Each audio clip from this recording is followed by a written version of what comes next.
아까 말씀하셨던 전략으로 목숨을 걸어서 풉니다. 이때 생명의 네, 불꽃으로 푸는 거예요. 이때 모든 에너지를 집중해가지고 푸는 거예요. 문제 풀기 전에 잠시 눈 감고 심호흡 한번 해주시고 마음을 이렇게 해가지고 할 수 있다, 할 수 있다, 할 수 있다. 지금부터 나의 싸움은 9문제 대 나의 인생 또는 8문제 대 나의 인생 이런 식으로 돼야 되는 거예요. 시험장에서 내가 가져야 되는 마인드가 바로 그거예요. 내가 할 수 있는 것에 집중한다.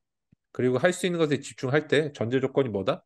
내가 수립해놓은 멘탈 플랜대로 움직이면 하면 된다는 확신이 있어야 돼. 뇌로 네, 해독을 해줘야 돼, 뇌로. 이 네. 모든 공부는 최종적인 목표가 뭐라 그랬어요?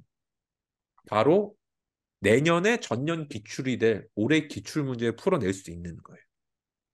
네, 안녕하세요. 네. 공부는 잘 하고 계세요? 요즘 이제 몸 상태가 조금 안 좋아진 것 빼고는 좀 네. 최대한 변호사님이 알려주신 대로 하고 있습니다. 어, 그 과정 속에서 네. 이제 변호사님이 예전에 저한테 그 주의하라고 해주셨던 것들 제가 안 지키고 있더라고요. 이거 좀 인지하느라 좀 애를 먹었고, 그 부분이 어떤 거였냐면은, 이제 이해가 안 된 상태에서 무작정 이제 암기를 하려 하는 안 좋은 습관 하나랑, 그리고 두 번째로 이제 너무 이걸 계속 예전에 해왔던 안 좋은 습관처럼 많이만 풀려고 한다. 확실히 내 것으로 되지도 않을 때, 이걸 좀 계속 주의하면서 공부하고 있습니다. 좋아요, 좋아요. 잘 하셨고, 지금 글쓰기 이런 건 좀 어떠세요? 글쓰기 이런 게 좀 자신한테 설명하는 부분이 네. 많이 좀 부족해가지고 음. 제가 해당 개념에 대한 이해가 내가 안 됐구나. 이래서 알려준 데 구글링하고 그리고 관련 개념이 들어있는 역사 교육 동영상 찾아보면서 최대한 이해하려고 노력하고 있습니다. 어느 정도 모의고사는 네네, 기출 다 정리가 되신 거네요, 지금? 맞죠. 좋아요. 그러면은 다음 주부터 문제풀이는 어떻게 하실 거예요? 계획이 어떻게 되세요? 다음 네. 주부터는 이제 본격적으로 네. 시간도 확실히 토요일처럼 맞춰야 된다고 저는 생각을 해서 네. 네. 이제 일어나는 시간부터 네. 이제 오전 8시 반까지 이제 스터디 카페에 입실한 다음에 네. 9시부터 이제 딱 그 실전 딱 그 시간표처럼 제가 먹을 거나 간식 이렇게 딱 준비하고 네. 이렇게 2주 동안 한번 풀어보는 식으로 생각했었습니다. 근데 그거는 그렇게 길게 막 오랫동안 하시는 것보다 지금 더 중요한 건 뭐냐면, 그거는 실전에 대한 네, 감각을 기르는 거거든요. 네네네. 그건 한 일주일만 하셔도 충분할 것 같아요. 아, 네, 알겠습니다. 너무 길게 막 그렇게 각 잡고 하지는 마시고, 대신에 느낌을 네네네. 꼭 기억을 잘 해두셔야 돼요. 그리고 뭘 해야 되냐면은, 문제 푸는 순서를 일단 정확히 정하셔야 돼요. 문제 푸는 순서. 문제품 순서요. 네, 문제 푸는 순서가 중요한데, 우리가 쉬운 것부터 풀어야 돼요. 딱 전체로 넘겨보면서 내가 빈칸에 딱 네네네. 보이는 거 있잖아요. 답이 딱 바로 보이는 애들. 네네네. 걔들부터 먼저 답을 찾는 연습을 좀 해주세요. 지금은 아, 은호님 보통 어떻게 네. 풀고 계세요? 일단 방금 변호사님이 말해주신 것처럼 네, 쉬운 것부터 먼저 풀고 이제 생각 안 나는 좀 애매한 부분들을 일단 바로 넘기고요. 네, 그 다음부터 이제 기입형이나 약수령, 논수령 좀 나오면은 이제 바로바로 풀고 네. 이제 생각이 좀 안 나는 부분은 이것만 좀 더 생각하면 되겠다. 표시만 해놓은 다음에 또 이제 다음 문제를 풀고 이런 식으로 해서 시간 딱 재면서 풀고 있습니다. 좋아요. 이거를 연습 확실하게 해주세요. 우리가 보통 이제 시험이 한 8년 정도까지 나오잖아요. 뭐 예, 예. 12문제 정도 이렇게 해서 쭉 넘기면서 내가 바로 풀 수 있는 것만 딱 바로 그냥 써넣으셔야 돼요. 무조건. 네네. 네, 이거 연습을 일단 해주시고 이게 그 대략적인 시간 분배가 좀 있어야 돼요. 시험 시작하자마자 내가 시작했을 때 전체를 다 빨리 넘겨보는 시간을 빨리 정하세요. 그게 한 20초에서 30초 정도 걸릴 거예요. 빨리 그냥 넘기면서 빨리 보는 거. 아, 문제를 한번 쭉 훑어보라는 말씀이시죠? 네, 20초, 진짜 30초 정도? 초스피드로 그냥 넘기는 거예요. 넘기다 보면은 내가 대충 어느 파트가 많이 나왔구나. 난이도는 어느 정도가 느낌이 좀 오거든요. 네네. 그래서 어디부터 공략할지 전체적인 맵을 한번 짜봐야 돼요. 시험을 딱 넘기면서. 그 30초 안에 맵을 다 짜라는 말씀이시죠? 맞습니다. 그냥 빨리 넘기시면서 어차피 이게 숙달되시면 빨리 넘기면서 네네. 이거 내 모르는 부분인데 이거 아는 부분인데 이거 좀 쉬운데 이런 전체적인 느낌이 좀 올 거예요. 네네네. 지금 모의고사나 기출을 다 풀어보신 상황이잖아요. 그죠? 네네. 네, 그렇기 때문에 이제 넘겨보시면 난이도가 대충 보이거든요. 네. 그래서 그 난이도를 내가 가늠을 하면서 만약에 내가 이런 생각을 해줘야 됩니다. 만약에 난이도가 쉽다 이러면 어떻게 돼요? 쉬운 것 같다. 그럼 전략을 어떻게 짜야 되냐면 그때부터는 두 번 풀 거를 세 번 푼다는 전략으로 가야 돼요. 왜? 나한테 쉽다는 건 남한테도 쉽다는 뜻이거든요. 맞습니다. 그래서 이때부터는 실수를 안 하는 게 중요해요. 네. 실수를 안 하는 게 중요하기 때문에 내가 머릿속으로 계획을 검사를 좀 많이 한다. 서로 잘 검사를 풀었는지 많이. 검사를 많이 한다는 느낌으로 가져야 돼요. 조금 네. 이제 쉬운 문제니까 조금 스피디하게 푸는데 두 번, 세 번, 네 번 계속 봐주는 그런 플랜으로 짜셔야 돼요. 네. 실수했으면 안 되니까 그죠? 쉬운데 나만 실수했다. 치명적이잖아요. 그죠? 맞습니다. 좋아요. 근데 만약에 시험을 전체로 넘겨봤는데 어렵다 이러면 어떻게 해야 돼요? 어렵다면은 반대로 남들도 실수가 많을 거니까 음. 검사를 줄이는 대신에 확실하게 풀 수 있는 건 확실하게 풀되 확실히 내가 풀 수 있는 거를 분별을 하는 게 우선일 것 같습니다. 그 매우 어려운 좋아요. 문제들 중에서. 매우 좋아요. 그리고 하나 더 해줘야 되는 게 있어요. 만약에 현대 어렵다 그러면은 속으로 일단 만세를 한번 부르세요. 다른 네네네. 사람들은 지금 패닉에 빠져 있을 거라면 너무 어려우면 이게 문제가 네. 이런 게 나왔어 싶을 때 이때 내가 정신을 딱 차린 게 중요해요. 호랑이 굴에 내가 물려 들어가도 정신만 차리면 된다는 네. 말이 있잖아요. 지금 다른 사람들은 네네. 호랑이 밥이 되기 직전이에요. 이때 내가 네. 정신을 딱 차리고 한 문제에서 두 문제만 더 맞히면 돼요. 네. 너무너무 중요해요. 좋아. 이 생각을 일단 좀 해주시면 좋겠고, 그 다음에 내가 전체적으로 해서 이제 쭉 봤어요. 그 다음에 뭘 해야 되냐면은, 대략적으로 내가 모의고사나 기출 다시 한번 보시면서, 한 전체 시간의 몇 프로 정도를 쉬운 문제를 푸는데 쓰고, 그 다음에 진짜 어려운 문제 푸는데 쓰는 시간이 얼마 정도인지 한번 약간 분별을 해보실 필요가 있어요. 퍼센테이지를. 시간 배분이요. 네. 시간 배분을 대략적으로. 근데 이걸 뭘 갖고 연습하셔야 되냐면은, 시험장 앞에 시계가 있을 거 아니에요. 맞습니다. 그렇게 된 거. 그 시계에 내가 분침과 그다음에 시침이 어디가 있는지에 따라서 내가 그냥 자동적으로 동작을 해야 됩니다. 내가 네. 예를 들어 지금 시계가 뭐 한 뭐 8쯤 지나고 있다. 몇 문제 중 몇 문제 풀고 있다. 이게 몸에 익혀져야 돼요. 네. 시험장에서 불안한 거는 왜 불안하냐면요. 두 개가 있어요. 첫째, 진짜 어려운 문제를 만났을 때. 예상하지 네. 못했거나 어려운 문제 만났을 때. 두 번째는 시간 내 문제를 못 풀고 있다는 인지를 하는 순간 불안이 시작돼요. 맞습니다. 그래서 기준점이 있어야 돼, 기준점이. 그래서 내가 지금 분침이 어디를 돌아가고 있으니까 지금 대략적으로 한 12문제 중에 한 뭐 7문제를 풀고 있어야지. 이런 느낌이 있어야 돼요. 네. 근데 하나하나 다 계산하시면 안 되고 예를 들어 내가 12문제 중에 한 9문제는 어느 정도 풀 수 있을 것 같아요, 느낌상. 근데 3문제는 진짜 어렵다고 칠게요. 그러면 9문제 네. 푸는데 걸리는 시간이 예를 들어서 절반. 나머지 3문제 푸는데 걸리는 시간이 뭐 나머지 절반 이런 식으로 분배를 하신다든지 너무 극단적이긴 한데 어쨌든 내가 이런 정도 느낌이 있어야 돼요. 네. 하실 수 있겠어요? 네. 좋아요. 이거를 이번 일주일 동안 기록하면서 자꾸 해주셔야 됩니다. 그래서 내가 처음에 기, 한 네네. 하루나 이틀 정도는 테스트를 해봐 주세요. 그 순서대로 풀리는지. 그런 식의 전략이 움직이는지를 확인하셔야지 현장에서 적응 점검을 할 때는 잘 맞히는지 연습하시면 안 돼요. 그게 아니라 내 프로토콜대로 지금 움직여지는지만 매뉴얼만 계속 작성하고 다듬고 피드백해가지고 보완해줘야 됩니다. 네. 하실 수 있겠어요? 할 수 있습니다. 해낼 좋아요. 수 너무 좋아요. 있습니다. 너무 좋아요. 너무 좋고. 그래서 일단 어떻게 한다. 다시 한번 정리하면은 전체적으로 빨리 넘긴다. 한 30초 정도. 그러면서 네네. 대략적인 시험의 분위기를 감지하고 쉬우면은 검사를 좀 더 많이 하는 쪽으로. 만약에 어려우면 만세를 한번 부르고 다른 사람보다 기본적인 문제를 확실히 많이 맞히겠다. 이렇게 해주시고 네. 그다음에 난이도 어려울 때는 기본적인 문제 에너지를 시간을 좀 더 쏟아주세요. 네, 알겠습니다. 왜냐하면 어차피 어려운 문제 때문에 사람들이 패닉에 빠졌고 이거는 다들 조금씩 틀릴 수 있단 말이에요. 여기서 네. 승부를 보는 게 아니라 기본 문제에서 실수 빵꾸가 안 나오는 게 되게 중요합니다. 네. 좋습니다. 그다음 문제풀이 순서는 구체적으로 어떻게 되냐면은 당연히 빨리 넘기면서 가장 쉬운 문제부터 풀어야겠죠. 네, 맞습니다. 쉬운 문제를 다 푸세요. 그리고 그다음 딱 보니까 어려운 문제 동그라미 치면서 넘어가세요. 그냥. 네네네. 그 두 번째 풀 때는 뭐 풀어야 될까요? 당연히 어려운 문제를 한번 봐야겠죠. 네. 푸는데 이때 빠르게 쉬웠던 문제도 눈으로 한번 봐요. 정답이 맞는지. 뇌는 멀티태스킹 안 되고 천천히 돌아가거든요. 그러니까 문제를 한번 네. 풀고 뇌에게 시간을 한번 주세요. 그럼 얘가 아까 풀었던 것들 다시 한번 머릿속으로 보고 있을 거예요. 그러면서 어려운 문제 풀면서 옆에 있었던 쉬운 문제를 보면서 답을 확정을 해내. 이게 맞는지 틀린지 한번 봐주는 겁니다. 아, 내가 여기 네. 빈칸에 채운 게 맞을까? 맞는 것 같다. 이러면은 확실하게 맞는 문제는 그냥 넘어가시고 만약에 두 번째 내가 다시 봤는데 이거는 긴가민가하다면 계속 그냥 동그라미 치는 거예요. 네, 이런 식으로 시험에서는 누적적으로 풀어야 돼요. 쉬운 문제는 여러 번 풀고 어려운 문제는 집중해서 네, 한두 번 딱 푼다. 이런 전략으로 가주세요. 네, 누적적 풀기요. 좋아요. 그렇게 해서 이제 어려운 문제도 한번 봤어요. 근데 도저히 너무 어려서 안 풀리는 문제가 있을 거 아니에요. 맞습니다. 이때 은우님 어떻게 하시겠어요?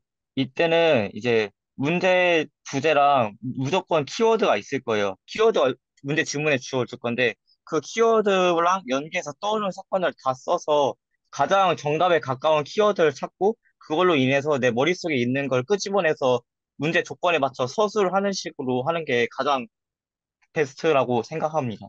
좋아요. 그거는 이제 근데 시간이 많을 때 쓸 수 있는 전략이겠죠? 그러니까 방금 네. 그 전략을 쓰려면 어느 정도 타이밍까지 가야 될까요? 내가 나머지 문제는 다 풀었다라는 전제하에 또는 모르는 문제까지 분별이 모두 돼가지고 어디 한 문제 올인해야 될 때 그 전략을 써야 돼요. 올인할 때. 네, 네. 올인할 때. 그래서 다른 쉬운 문제라든지 아니면 그런 문제들은 다 풀어져 있는 상태여야 됩니다. 네. 아시겠죠? 좋아요. 아주 좋아요. 좋아요. 그럼 이렇게 해서 이제 문제를 내가 어려운 문제까지 이제 뭐 이런 식으로 풀었어요. 그 다음에 해야 되는 게 뭘까요? 근데 우리가 이런 생각을 한번 해볼 필요가 있어요. 이 문제를 내가 틀려도 되는지 안 틀려도 되는지 감이 좀 있어야 돼요. 은우님이 생각하실 맞습니다. 때 지금 한 12문제 정도 이제 역사로 치면은 전공에서 그 정도 예. 나오면은 몇 개 정도 틀리면 합격인 것 같아요. 이게 쉽게 나오면 4개에서 어렵게 나오면 7개까지로 저는 알고 있습니다. 아, 좋아요. 그러면은 내가 풀다가 진짜 어려운 문제가 나와서 아까 같은 전략을 쓸 거예요. 근데 하기 전에 뭘 해야 네네. 되냐면은 내가 못 푼 문제의 개수를 한번 세보세요. 무품 문제 개수 세기요. 못 푼 문제는 어려운 문제. 근데 올해가 만약에 쉬웠어요. 그래서 네 네, 개까지가 예를 들어 커트라고 칠게요. 네 개가 네. 커트인데 내가 동그라미 치고 어려운 문제가 다섯 문제다. 이러면 어떻게 해야 될까요? 다섯 문제 다 풀면 되나요? 아닙니다. 시간이 분명히 부족할 거니까 네. 이제 확실하게 풀 수 있는 5개 중에 두세 개를 골라서 완전히 그쪽에 시간을 확 투자하는 게 전 좋다고 생각합니다. 그 전에 해야 되는 게 있어요. 그 전략이 성공하려면 뭘 해야 될까요? 그 전략이 성공하려면 일단 아까 내가 풀었던 나머지 쉬운 문제들은 다 맞췄다는 전제가 돼야겠죠. 맞습니다. 다시 한번 빨리 검사를 해줘야 돼요. 네, 이때 빨리 검사해서 내가 나머지는 다 맞췄으면 뭐가 된다. 지금부터는 12문제와의 싸움이 아니라 다섯 문제 중에 두 문제 맞히겠다는 싸움이 되는 거예요. 사실 한 문제는 네, 무조건 맞춰야 커트를 넘죠. 그 다음에 내 안전빵을 맞죠. 받으려면 한 개 더 맞춰야겠죠. 네, 그래서 목숨 걸고 두 개, 두 개는 무조건 맞춰야 되고 거기서 한 개 더 맞추면 안정권이겠죠. 맞습니다. 그래서 두 문제를 버리는 게 중요한 거 이때는. 네, 과감하게 두 문제를 버려야 돼. 제일 어려워 보이는 두 문제를 꼬표를 치세요, 그냥. 네, 그 나머지 세 문제를 어떻게 한다? 아까 말씀하셨던 전략으로 목숨을 걸어서 풉니다, 이때. 생명의 네, 불꽃으로 푸는 거예요. 이때 모든 에너지를 집중해가지고 푸는 거예요. 문제 풀기 전에 잠시 눈 감고 심호흡 한번 해주시고 마음을 이렇게 해가지고 할 수 있다, 할 수 있다, 할 수 있다. 우리 얼마 전에 우상혁 선수로 스마일 점퍼 그 선수가 경기 네, 뛰기 전에 항상 하거든요. 할 수 있다, 할 수 있다, 할 수 있다 한단 말이에요. 똑같이 시험장에 똑같이 해야 돼. 스포츠 선수가 내가 됐다고 생각하고 몸 쓰는데 그분들이 전문가니까 나도 똑같이 뇌라는 몸을 쓰는 거거든요. 그렇게 하고 네, 세 문제를 푼다. 그래서 내가 12문제를 푼다가 아니라 세 문제에 내 인생을 건다라는 느낌으로 올인을 해주세요. 예, 하실 수 있겠죠. 만약에 이번 시험이 어려워서 7개다 그러면 어떻게 해? 근데 내가 동그라미 친 게 한 8개에서 9개 정도 된다 그러면 어떻게 할까요? 똑같아요. 전략 자체는. 아까 네, 풀었던 거 한번 빨리 한번 봐서 확실하게 확정 지어놓고 지금부터 나의 싸움은 9문제 대 나의 인생 또는 8문제 대 나의 인생 이런 식으로 돼야 되는 거예요. 네, 그중에 몇 개 맞추면 돼요? 2개에서 3개 맞추면 되겠죠. 네, 좋아. 이런 식의 전략을 짜 주셔야 내가 순간적으로 집중할 범위가 명확해져요. 네, 시험장 속에서도 내 뇌를 효율적으로 쓸 연구를 자꾸 해 주셔야 돼요. 전략이 있어야 되는데 동시에 여러 가지를 절대 못 하거든요. 그래서 맞습니다. 쉽고 맞힐 수 있고 확률 높은 문제는 먼저 풀어서 내 머리에서 지우시고 어렵고 그중에 두세 문제를 맞춰야 되는 애들에게 모든 에너지를 쏜다. 이게 전략이에요. 아시겠죠? 예, 오케이. 이렇게 하면 됩니다. 좋아요, 오느님. 이렇게 해서 이제 실제 시험에서 이제 그런 연습들을 하는 게 언제까지다? 다음 일주일 중에 한 하루나 이틀 정도는 한번 그냥 해보시고 그러면서 내가 네네네. 그 전략을 수정해 나가면서 다음 일주일 동안 해야 되는 건 멘탈 플랜을 작성하는 일입니다. 멘탈 플랜. 멘탈 플랜이요. 멘탈 플랜이 바로 뭐냐면은 바로 내가 5분에서 10분 단위로 뭘 할지 계획을 세우는 거예요. 우리가 네, 지금까지 세운 계획에 따르면 어떻죠? 시험 시작 후 30초 동안 전체 문제 풀기. 네, 그다음에 그 30초 지나고 몇 분 동안은 쉬운 문제 몇 번까지 풀기. 대략 몇 문제 풀기. 네, 그죠? 예를 들어 뭐 올해 난이도가 어려우면은 어떻게 돼요? 5문제 푸는 게 되겠죠. 네, 그죠? 그다음 만약 난이도가 쉽다 그러면은 내가 9문제에서 한 8문제 정도 푸는 게 되겠죠. 그죠? 그런 예, 느낌이었죠. 이런 식의 전략들 몇 분 동안 하고 나 어려운 문제 풀기, 나 검사하는 데 드는 시간 이런 식의 이제 답안 최종 작성하는 데 드는 시간 이런 식으로 분배하는 걸 멘탈 플랜이라 그래요. 시험장에서 네, 나는 어차피 수험생 멘탈이 없어요. 멘탈 박살 나요, 수험장에서. 그런데 내가 따라갈 수 있는 지침만 있고 걔만 한다 이런 느낌을 가지셔야 돼. 결과는 네, 포기하고 걔만 한다. 이번 아시안 게임에 그 비보이 은메달 타신 홍텐이란 분 있어요. 김홍렬. 그분이 이제 그런 네, 얘기를 했어요. 8강전에서 일본 선수를 만났는데 너무 센 거예요, 이 사람이. 막 나이 차이도 많이 나고 뭐라 그랬냐면은 무릎 부상을 당해가지고 의료진 분한테 지금 세계 최강자를 만난 것 같다. 어떻게 해야 되냐 그랬더니 의료진이 잘 됐네요. 그러면 결과는 포기하고 그냥 할 수 있는 거 다 하고 오세요. 이렇게 얘기를 한 거예요. 시험장에서 내가 가져야 되는 마인드가 바로 그거예요. 내가 할 수 있는 것에 집중한다. 그리고 할 수 있는 것에 집중할 때 전제 조건이 뭐다? 내가 수립해놓은 멘탈 플랜대로 움직이면 하면 된다는 확신이 있어야 돼. 그래서 우리가 운동선수들 보면은 특히 뭐 리듬 체조를 한다든지 아니면 뭐 스키를 그 스케이트라든지 있잖아요. 피겨 스케이팅 이런 걸 보면은 시작 전에 선수들만 루틴 같은 것들이 있습니다. 뭔가 똑같은 동작 계속 반복해요. 경연장에 들어가기 전부터. 은우님도 그래서 네. 내가 그런 루틴을 만들어서 시험장에서는 내가 미리 짰던 계획대로 딱 움직이면 끝난다라는 거를 다음 일주일 동안 하셔야 돼요. 루틴을 확실히 만들고 멘탈 플랜까지 딱 작성하는 게 제가 일주일 동안 해야 할 일. 그거를 완전히 몸에 익히는 거예요. 네, 다음 일주일 중에 그래서 나머지 3일 또는 4일 동안은 플랜대로 움직이는지만 보셔야 돼요. 플랜대로 움직이는지. 문제를 많이 플랜대로 맞췄는지 움직이는. 틀렸는지는 보시면 안 돼요. 네, 플랜대로 내 움직이면은 과연 시험 문제를 다 풀고 합격할 것인가 이거를 자꾸 연습을 해주셔야 되는 거예요. 네, 만약에 일주일 했는데 부족한 것 같다. 플랜이 잘 완벽하게 안 짜졌다 면 어떻게 된다. 하루 이틀 연장해도 상관없습니다. 네, 네. 근데 만약에 내가 한 이틀, 3일 정도 해봤는데 플랜이 수립됐다 이러면 어떻게 해요? 그때는 또 안 해야 돼요. 연습을. 줄여야 돼요. 그냥. 플랜이 완전히 수립이 됐으니까. 네, 됐으니까 할 필요 없죠. 자, 그 다음에 플랜이 완전히 수립되고 나면 이제 뭘 해야 되냐면은 지금 은우님이 지금 책에다 표시가 돼 있죠. 기출된 애들. 네, 맞습니다. 기출된 애들이 표시가 돼 있기 때문에 처음부터 끝까지 2번을 책을 읽을 거예요. 3주 동안. 네, 최소 2번, 많으면 3번 정도를 읽는데 어떻게 읽냐면은 교육학, 전공 이렇게 번갈아 가면서 읽을 거예요. 한 기간 동안 한 과목만 팔 거예요. 교육학 전공 번갈아 가면서 한 기간 동안 한 과목만 파기요. 좋아요. 그렇게 하는데 어떻게 하냐면은 밑줄 친 부분들이 있을 거 아니에요. 그죠? 네, 맞습니다. 그 밑줄을 딱 보는 순간 뭐가 돼야 되냐면 문제가 떠올라야 돼요. 어떤 문제였어? 이거 기출이나 모의고사 해봤다 어떤 문제였어? 다 떠올라야 돼요. 네, 만약에 안 떠오르면 빨리 컨닝하세요. 네. 빨리 컨닝하고 그리고 어떻게 하냐면은 떠오르면은 이 문제가 시험에 대략적으로 몇 번 정도 나왔었지? 이걸 갖고 뭘 한다? 올해 시험에 나올까? 나오면 나을까? 답이 뭘까? 네. 그다음 만약에 비틀어 변형된다면 어떻게 나올까? 배웠는데 어떻게 나올까? 이것까지 생각하면서 읽어주셔야 돼요. 그냥 눈으로 회독하면 망해요. 네, 눈알로 그냥 회독하면 안 눈으로 되고 해석하는 게 아니에요. 뇌로 네, 회독을 해줘야 돼요. 뇌로.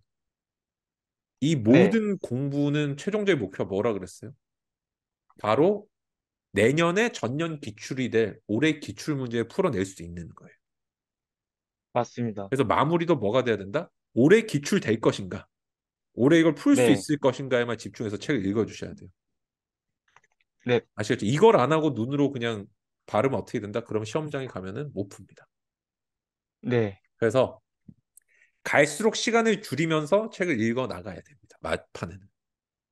읽어야 갈수록 돼서. 시간을 들이면서. 그래서 지금 한 과목당 지금 예를 들어서 전공 같으면 며칠 만에 한번 읽을 수 있을 것 같아요. 밑줄 친 것들만. 방금 했던 작업을 뇌로 하면서. 이게 그 한 과목당이라는 게 뭐 한국사, 세계사, 세계사, 그죠? 동양사 세부 이렇게 과목들. 세분화해서 한 과목당 긴 거는 3일, 짧은 거는 2일 이렇게 가야 좀 시간적 여유가 딱 나올 것 같습니다. 좋아요. 그러면은 우리가 어떻게 좀 짜는 게 좋냐면은 지금 제가 보기에 은우님 같은 경우는 3번 정도 읽으면 완벽할 것 같아요. 3번 정도. 네, 예를 들어가지고 한국사에 3일 정도 걸렸으면은 그 다음 읽을 땐 이틀 만에 읽어야 되고요. 그 다음 마지막 읽을 때 하루 네, 만에 읽고 이런 식으로 돼줘야 됩니다. 근데 네. 최종적인 목표는 뭐냐면 시험 전날에 모든 거를 다 읽을 수 있어야 돼요. 시험 전날에 모든 것을 다 읽을 수 있어야 된다. 그리고 이게 오래 기출될 것인가 아닌가 내가 완벽하게 인지를 한다. 맞아요. 답까지 인지가 돼야 되고. 그래서 어떻게 나온다? 원리는 뭐냐면 시험 전날에 하루를 빼야겠죠. 뭐 전과목 읽어야 되니까. 네, 그럼 맞습니다. 나머지 이제 기간들이 나올 거 아니에요. 내가 어떻게 마무리를 했냐에 따라 가지고 그죠? 네네, 그 마무리한 기간에 따라서 기간을 3회독 할지 2회독 할지 분배해서 적어 놓으면 되는데 이제 1회독 했으니까 2회독만 더 하면 되거든요. 2회독 네, 정도의 시간 한번 배치를 해보시면 좋겠어요. 기간을 줄여서. 처음에 3일, 뭐 두 번째 이틀 이런 식으로. 네. 근데 여기선 뭘까요, 원칙은? 다시 한번 전공하고 그다음에 교육학이 있다고 하면 A, B 과목이라고 그럴게요. 그러면은 A 과목, B 과목, A 과목, B 과목 이런 식으로 번갈아 가면서 자꾸 짜줘야 돼요. A, B, A, B 예, 예, 번갈아 A, B. 가면서. 한 A라는 과목을 공부를 했어요. 그다음 B 과목을 다시 보겠죠. 이때는 A를 까먹겠죠. 네, 계속 기억, 망각, 기억, 망각 이런 식으로 왔다 갔다 하게끔. 네, 이렇게 해줘야만 기억이 세지고 그다음에 빠르게 아웃풋해야 되는 훈련이 돼요. 예. 좋습니다. 이렇게 한번 계획 세우셔가지고 그 저한테 카톡으로 좀 보내주세요. 카톡으로. 어떻게 마무리 아, 계획 네, 쓸지. 지금 다음 주에 우리가 그게 있죠? 멘탈 플랜 작성할 거고 그죠? 실전 연습. 예, 멘탈 플랜. 네, 그다음에 이거 하시고 멘탈 플랜 루틴 짜시고 그다음에 우리 마무리한 계획, 회독 계획까지 작성해서 저한테 좀 네, 보내주세요. 네. 회독 계획도 이제 짜서 이제 보내겠습니다. 그, 좋아요.